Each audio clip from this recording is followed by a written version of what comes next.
I have a great interest in Zulu indigenous music, its idioms and its relation to the culture of the Zulu. And I have attempted as best as I can to incorporate its musical essences and its sensibility in aspects of my engagement with different kinds of music.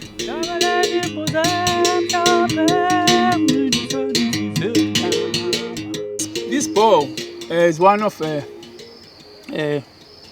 calabash resonated bows that are used by Amazulu.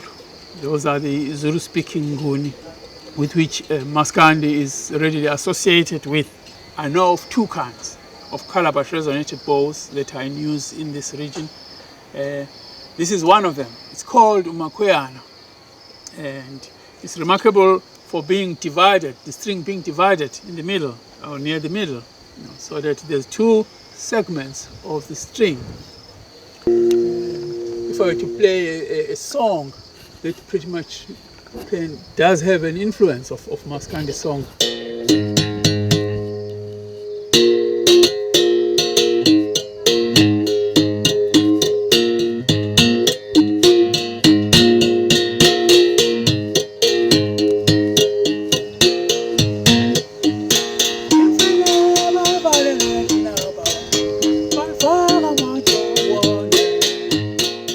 And its characteristic harmonic qualities are those that resonate with and accompany indigenous song.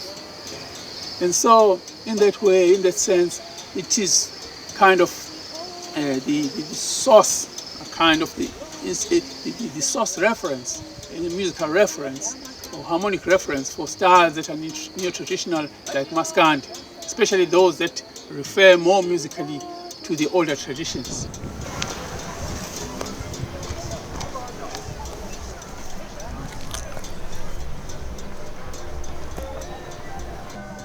Makai! Oh, let me go to board. Oh, all those is one. Hayi noko, hayi siyamnanda. Hayi lihlizwe nje ubona nje. Hayi singangena khona ngaphakathi. Hayi. Angena khona la ngaphakathi. Makai!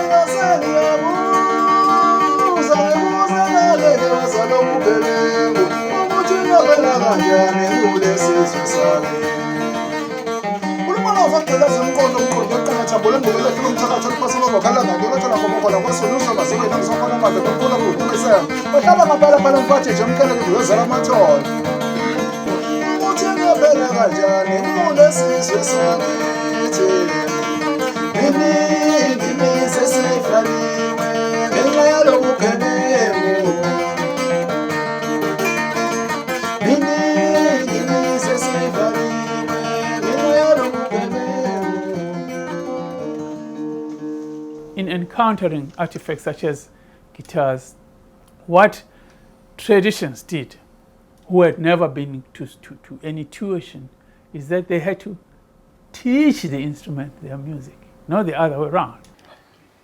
Makai, khumbuza awusitshele ukuthi ngubani udabukaphi naleli khona elingaka. Sibalikhulu ngidabuka endaweni yakwaDweshula ePoshopstein naleli khono lokudlala uMaskandi ngawufundiswa ubaba uSimon Cele ngizalwa intokazi yakwaMthetho kangikwazi kaNyamboze intokazi yazala mina ke uMaskandi nguthole kubaba ongizalayo uma kwaze eguqa ngedolo uSimon ngegama lesilungu ngegama lesizulu uma kwaze eguqa ngedolo abanye babemazi ngokuthi ukwazekile wezidlala isiginci ubaba ngisemncane ekukhuleni kwami nje uqala ukuvula amehlo ngavula amehlo ubaba edlala isiginci. Maskandi, the term itself, as you well know, is originally an Afrikaans term for musician, muzikant. My understanding is that muzikant was a term applied in the policing of the presence of African musicians in the town when they were accosted during curfew. So if you're a musician, you had to prove to the police if you were caught at night that you're a musician. So you were taken to the charge office and made to play that instrument.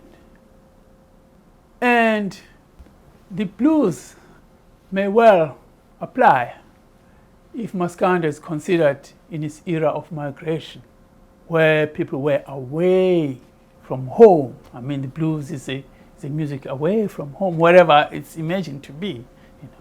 Manje isiginci lesi Isiginci sikaMaskandi sisethwa ngendlela eziningi ezehlukene ngoba sinenhlobo zakhona. Ezinye zihamba mhlambe ngambili ngantathu endleleni kusuke kusethwe ngayo ngoba skisi kufike kube khona isiZulu, kube khona isimondoliya, bese kuba khona udouble face, bese kuba khona ishaman, bese kuba khona uC, bese kuba khona uhalf C, bese kuba khona ispoinandi, bese kuba khona isikhuze, bese kuba khona isibhaca, bese kuba khona umzansi, bese kuba khona isehlamfula kanye nezinye ke eziningi eziqhamuka amaba sekuthiwa sesiyaziphica ke intambo ngoba njengoba usibona sinamagabelo amaningi kangaka nje isiginci. Ngiwazi wonke lamagabelo ukwadlala kuona ukuthi zonke lezi indlela engizibalayo aziyaphuma la kulamagabelo mangithiwa ngidlala isiginci ngoba hayi kona sengibuchwepheshe waso. Yebo. The singer, the instrumentalist praises himself. Often the praises were about geographic, origins of the player. It's from this and this place, and also the particular riches of that region. Especially the natural kind of landscape, like a mountain.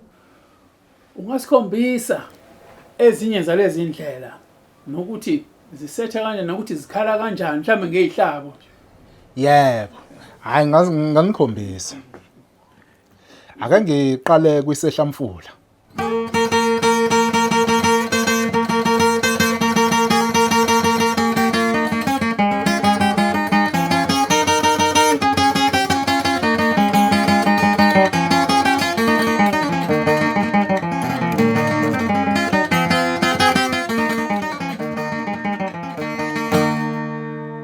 Bese kuba khona ke uC.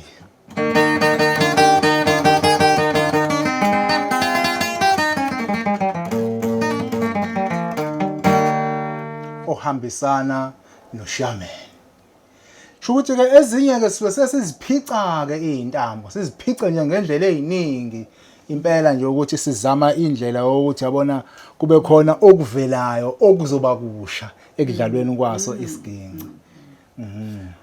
Local traditions, when they encountered the strong influence of cultures, be it from popular, European ways of making music, they responded in a creative sense of not discarding such influence, but welding it, or even adopting that to the extent of owning it.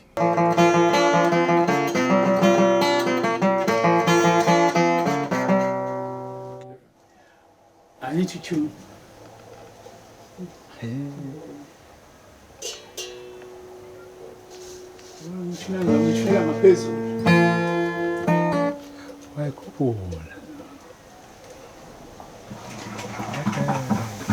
Hayi. Wenza nomoya manje. Oh, yeah.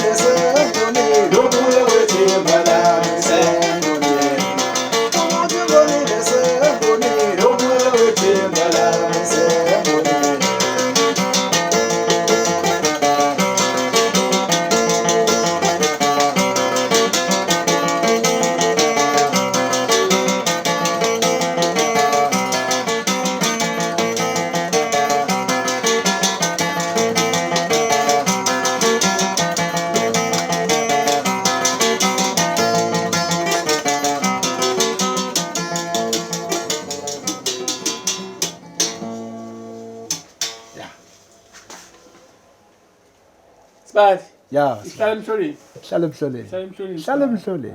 Yona impela ke. Hayi ushaya yona impela. Amatshitshi ke lesibadla amatshitshi vele. Yedlalwa amatshitshi. Amatshitshi, into yamatshitshi. Ngiyayibona impela. Ngiyayibona Bese kuthi impela. ugubhu lo abantu abadala, abantu asebekhulile. Okay. Kodwa le amatshitshi. Yayidlalwa amatshitshi. Idlala ishesha. Beyibeka la esibeleni. Sibeleni. Okay. Oya, ngiyayibuka le ndaba. Maskandi has come to be associated primarily, and I suppose a lot of development has happened around the guitar. In orchestration, especially the violin, the concertina, and the accordion, I would say generally most colonial trade store instruments, were part of the Maskandi.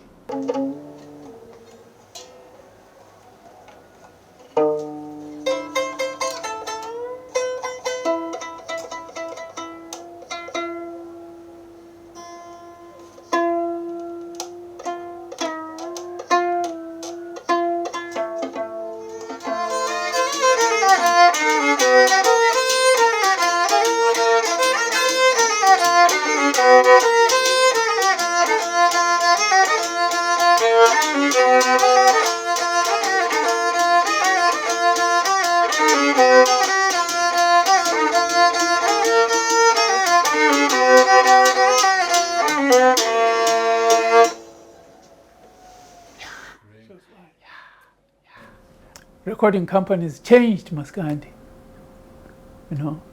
They changed the tradition from what it was, and fused it with different popular music tradition of Nkashiyo, with drum, with electric bass, with singers and dancers, often in live performance.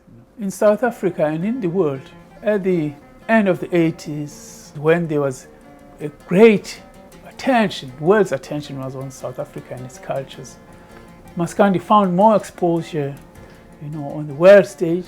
The results of cultural encounter with indigenous practices, they are essentially tragic in being the results of adapting, whereby indigenous traditions have to find new meanings with radically changed circumstances.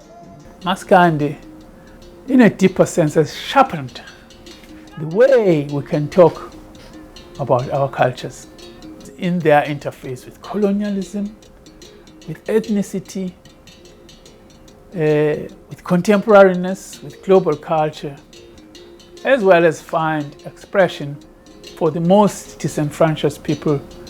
I think that's the most important thing about Maskandi.